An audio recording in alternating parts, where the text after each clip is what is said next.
Good morning, everybody. Today is 17th November 2020. My name is Farhan Mazhar, and right now I am with the 10th Cambridge class. The subject we are studying is Physics 5054.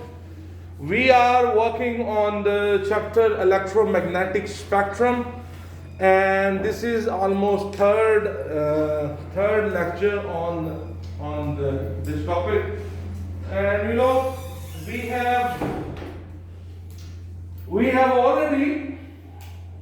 we have discussed three main things.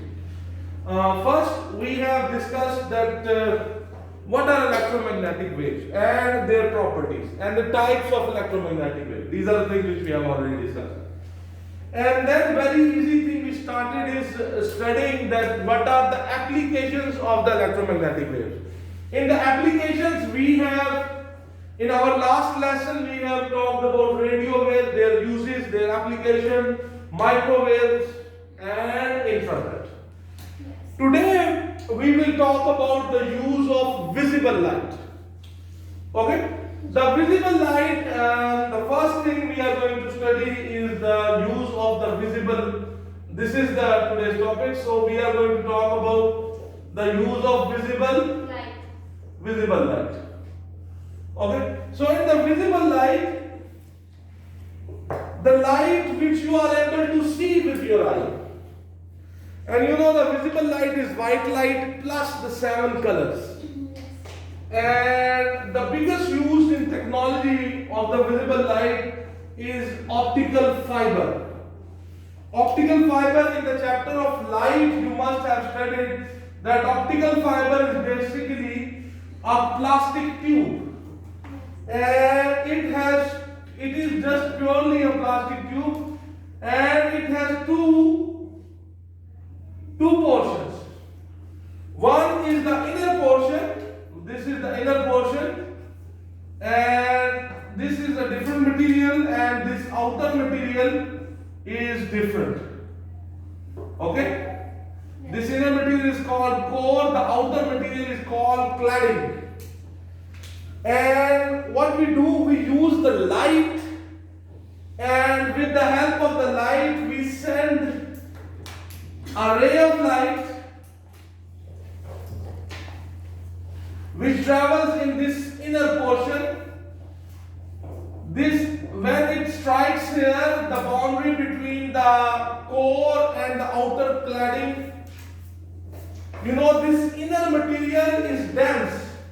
This blue color material is dense, and the outer red color material is optically rare. This is optically dense, this is optically rare. So when the light hits the boundary of the dense medium and the rare medium, we make sure that this angle of incidence here is more than the critical angle. So what will happen? The light will undergo total internal reflection. So from here the light will be reflected. So when the light strikes this boundary, we make sure that the angle of incidence here again is more than the critical angle of the material. So what will happen? The process of total internal reflection will take place. So the light will not go into the second medium, it will be reflected. So like this, it will go this, and like this, it can go like this. So you see, if I put a light ray in the optical fiber, that light ray will travel in the optical fiber. So that light ray can be used as a signal. Optical fiber use visible light, and it is very useful, very, very useful. You see, this is, what is this? This is optical fiber. In the optical fiber, basically the optical fiber is used for this internet and communication thing. For telephone communication, we use two kind of wires. One which is normally we use, that is the copper wire, and the other which is latest fiber. In the optical fiber, the what we call it reception. The quality of the voice which you receive in the telephone and the quality of the internet which you receive through optical fiber is much higher than the quality of the telephone call which you receive through the copper wire and the internet which you receive through the copper wire.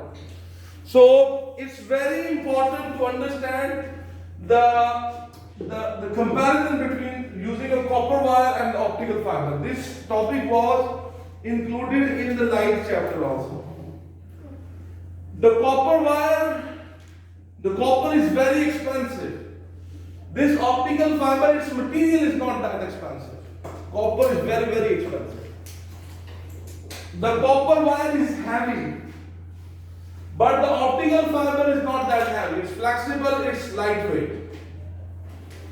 The bandwidth, the word I'm using is bandwidth.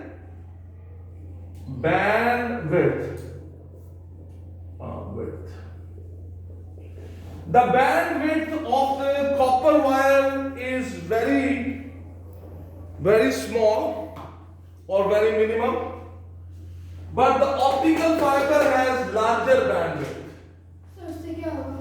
The more data per second is coming. The speed of the transfer of the data is very fast in the optical fiber. The bandwidth of the optical fiber is larger. The speed of data transfer, that's bandwidth.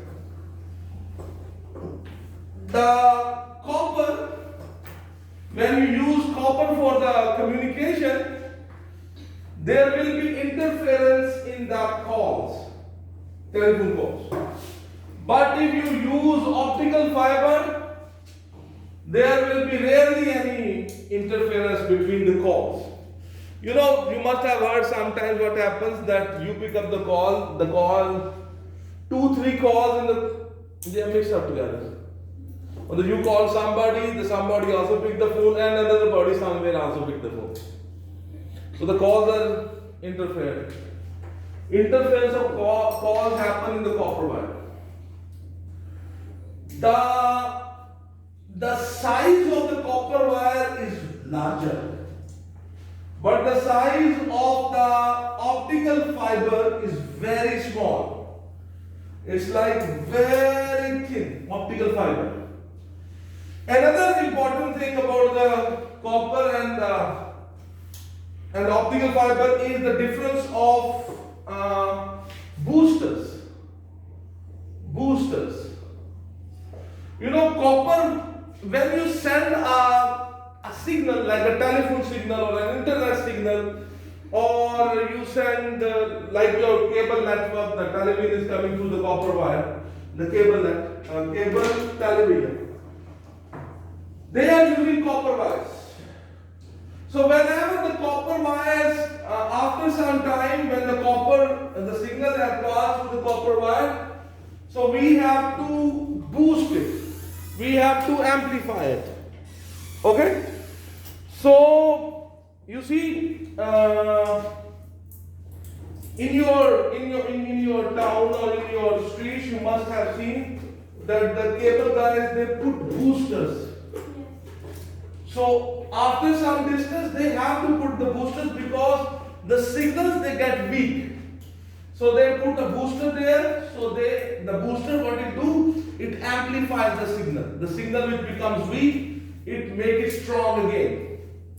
So, but in the case of the optical fiber, for example, if I want to take the signal like 100 kilometers away, in the copper wire, if you are using a copper wire, you will require a lot of boosters. And those boosters work on electricity. But in the case of, if you are using an optical fiber, maybe 1 or 2 boosters only required. But in the case of the copper, you might need 10 or 20 boosters. So after every 1 kilometer, you are putting a booster there. So in the case of optical fiber, the number of boosters which are required to amplify the signal, because the signal becomes weak after some covering some distance. So number of boosters required are less. To operate those boosters, the energy required, electric energy required is also less. So these are some uses of the optical fiber. Another very important thing that is used, you must have seen that when the doctors are examining, they have a plastic tube, and that plastic tube uses visible light, and they put that tube in the mouth of the patient, and with that tube, at the end of the tube we have a camera, and that camera goes into the stomach, especially when they examine your stomach. Autopsy, though, that is when somebody is dead. Okay, so they put the camera inside the mouth, and that camera goes into the stomach, and the doctor can examine your stomach. So even there, this is used. Endoscopy. Yes, endoscopy. We call it endoscopy. So there, the visible light is used. I hope you have understood this. This is a very important use of the doctors are using it, and plus especially when they put the camera in a vein and the camera goes to the heart. Then the camera travels in the vein and it can reach your heart also. You see, it's a great thing. So that is the use of visible light. Okay? Another you can read it from the book also, there is no problem. So, another very important use, another very important component of the electromagnetic spectrum is ultraviolet light. We also call it UV light. UV light. The UV light is present in sun. You must have heard this word UV light, ultraviolet, because we need to put sunblocks on the skin if you are going out in the sun. So you put sunscreens on your skin. That sunscreen will protect you from the UV light in the sunlight.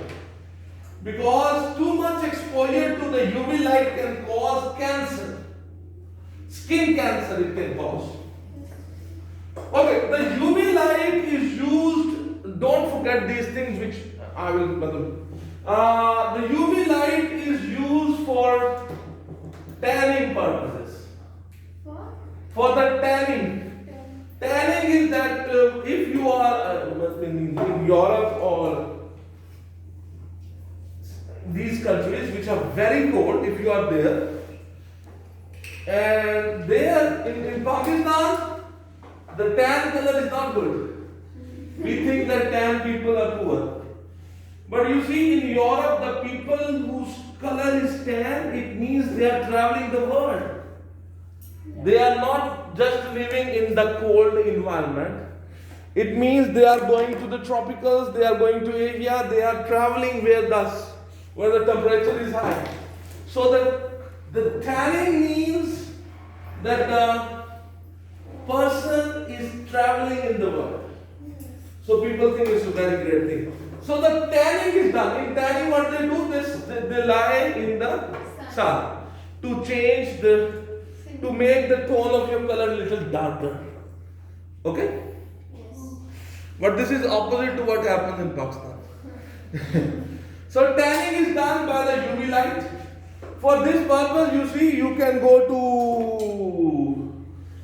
Malaysia, Indonesia, Thailand, very good weather, hot weather, good sun and sand also. But there is another good thing. We have sun beds. In the sun beds, yes, we have lamps, and those lamps give out UV light. So you don't need to go to Malaysia or Indonesia or Thailand or you see any other tropical country to to get tan, you can order a sunbed. They will have electric lamps which give out UV light and they can do the tanning. Another very important purpose done by the UV light is sterilization. The spellings you can check from the book. Sterilization means that the UV light, when you expose something to UV light, the germs on it will die. It can kill the bacteria, it can kill the germs.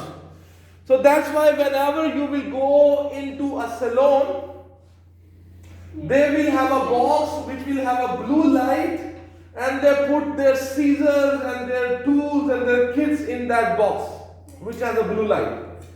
And that blue light is actually giving, that is kind of ultraviolet, that bulb is giving out ultraviolet rays, and those ultraviolet rays, they will kill the germs. So that is a very important use of the UV light, sterilization. Okay? One very big confusion which normally happens, there are two words which can be mixed up. One word is ultraviolet, which is part of the electromagnetic spectrum. Another word is ultrasound. Don't you mix these two words, okay? Ultrasound is a sound wave whose frequency is more than 20,000 hertz. Ultrasound is not the part of this electromagnetic spectrum. Ultrasounds are longitudinal waves, whereas these all are transverse waves. So these are the uses of the UV light, and don't make ultraviolet rays, mix them with the ultrasound. Do you understand? Yes. You see, it's very simple. You need to read the book also. The uses of these things, you need to read your book also. Okay, so this was the UV light. You can read from the book also if I got the time. So we will also read on and we can record it. X-rays. X-rays are electromagnetic waves whose frequency is quite high. The X-rays are also of two kinds. One kind of X-ray has the X-rays with the high frequency and with low frequency. Low is not that low, means it's just the word low. Its frequency is quite high, but comparatively, there are two kinds of X-rays. One is,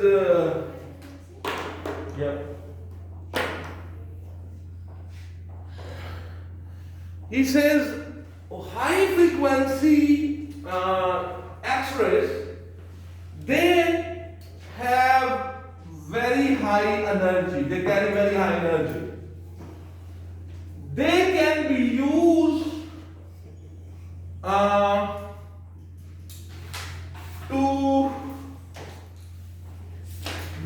used to kill cancer cells. In the treatment of cancer, you must have heard the word radiology. Yes. Huh? Yes. So the person is getting radiology. In the radiology, what they use X-rays, and they direct the X-rays on the cancer cells. And because the X-rays has very high energy, so what these X-rays do, they kill those cancer cells. Understand? If you focus them where the cancer cells are, what will happen? They will kill the cancer cells. Gamma rays are also used to kill the cancer cells.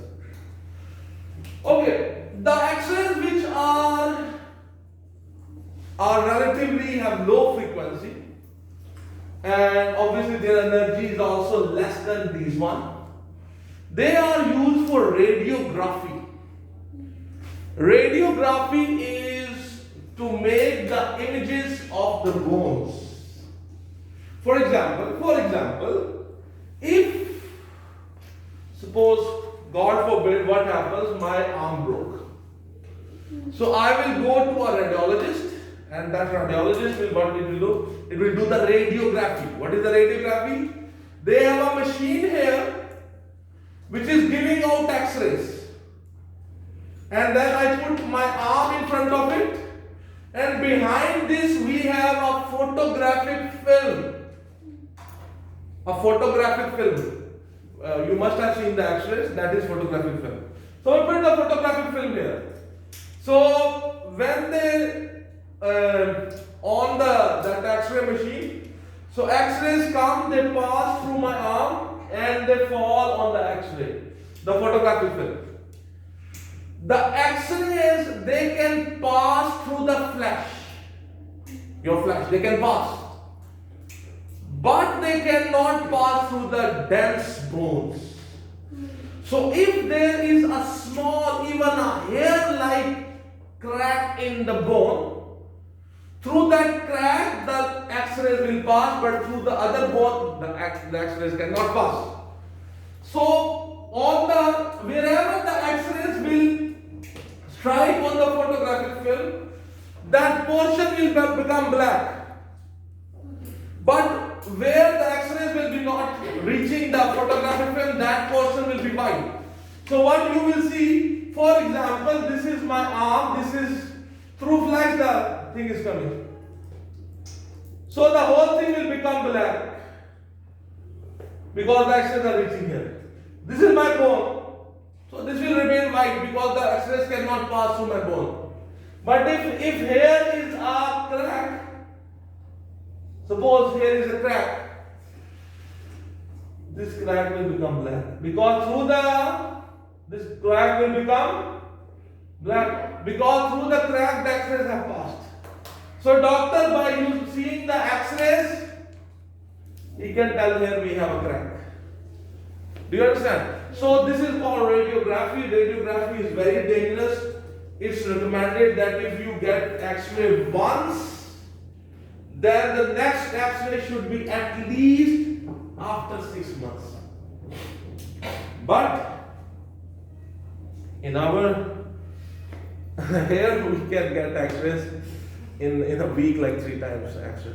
But you will observe, if God forbid, if you go for X-ray, you will see the person who takes the X-rays, he will go out of the room when he will be taking the X-ray. Okay? Do you understand this X-ray thing? Yes. Because it is very dangerous. It is highly energetic and they can harm the cells. It's like radiation. Okay? So, this is the use of X-ray. X-ray is another very important use. That is the security. That's the medical uses. And on the security. For security purpose, X-ray machines are also used. You know, if you go in airport, if you go in an airport, so they will be checking your luggage. One way of checking the luggage is they open your suitcase and they check everything. The other way is you put your luggage in a machine. And you put the luggage in a machine, from where you enter, the luggage will come out on the other side. So when it's passing through the machine, it passes through actually a X-ray machine. And the X-ray machine is able to see inside your luggage. You see? So without opening the luggage, they are able to see inside what is inside the luggage. Another very important use is on the checkpoints. When the trawlers, big trawlers, they are bringing containers and they are entering in some sensitive areas, so we have checkpoints there, and they have big, huge X-ray machines. So the trawler is parked, and an X-ray machine passes like this, and then comes back. It scans the container. So by the X-ray machine, without opening the container, the operator is able to see inside the container what is inside the container. Okay?